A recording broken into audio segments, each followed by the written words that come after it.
നമസ്കാരം, ഭാരത് ലൈവിലേക്ക് സ്വാഗതം. ഇന്ത്യ മുന്നണിയുടെ ബുദ്ധി കേന്ദ്രം സീതാറാം യെച്ചൂരിയാണെന്ന് പറയുകയാണ് ഇടതുപക്ഷ നിരീക്ഷകനായ റെജി ലൂക്കോസ്.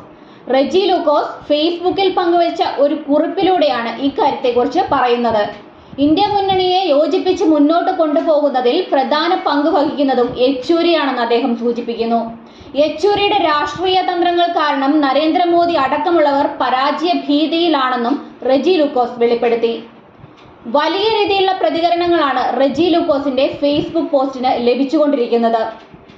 ഇപ്രകാരമാണ് റെജി ലൂക്കോസ് സോഷ്യൽ മീഡിയയിൽ കുറിച്ചിരുന്നത്. സീതാറാം യെച്ചൂരി ഇന്ത്യ മുന്നണിയുടെ ബുദ്ധി കേന്ദ്രം. CPM general secretary Sitaram Yechury India മുന്നണിയെ യോജിപ്പിച്ച് മുന്നോട്ട് കൊണ്ടുപോകുന്നതിൽ മുന്നിൽ നിൽക്കുകയാണ്. ഇന്ത്യ മുന്നണി രൂപീകരിക്കുന്നതിനും ഈ ജെന്റിൽമാൻ രാഷ്ട്രീയ നേതാവിന്റെ പങ്ക് ചെറുതല്ല.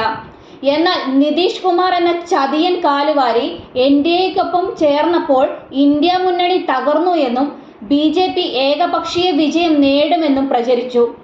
ഏതാണ്ട് 2 മാസം മുൻപ് വരെ പ്രതീതി ഇങ്ങനെയായിരുന്നു. എന്നാൽ പിന്നാമ്പുറത്ത് ഇന്ത്യയിലെ പ്രതിപക്ഷ കക്ഷികളെ ഒരു കുടക്കീഴിൽ കൊണ്ടുവരുന്നതിൽ യെച്ചൂരി ഉൾപ്പെടെയുള്ളവരുടെ ശ്രമങ്ങൾ യാഥാർത്ഥ്യമായി. നിശ്ചയമായും രാഹുൽ ഗാന്ധി, അഖിലേഷ് യാദവ്, തേജസ്വി യാദവ് തുടങ്ങിയവരുടെ പങ്കും ചെറുതല്ല. മുഴുവൻ പ്രതിപക്ഷ കക്ഷികൾക്കും സമ്മതനായ വ്യക്തിയാണ് സീതാറാം യെച്ചൂരി. 1 മാസം മുൻപ് വരെ 400 സീറ്റ് ലഭിക്കുമെന്ന മോദിയുടെ അഹങ്കാരത്തിന് പ്രതിപക്ഷ ഐക്യം വൻ തിരിച്ചടി നൽകി.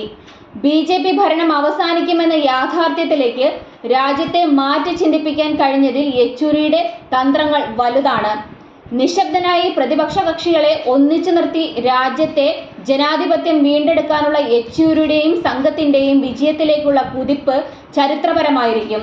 കേവലം ദിവസങ്ങൾ കൊണ്ട് മാത്രം മോദിയെ പരാജയഭീതിയിലേക്ക് തള്ളിയിട്ടതും യെച്ചൂരിയുടെയും മറ്റും രാഷ്ട്രീയ തന്ത്രങ്ങൾ തന്നെയാണെന്ന് ഇദ്ദേഹം ഫേസ്ബുക്കിൽ കുറിക്കുന്നു.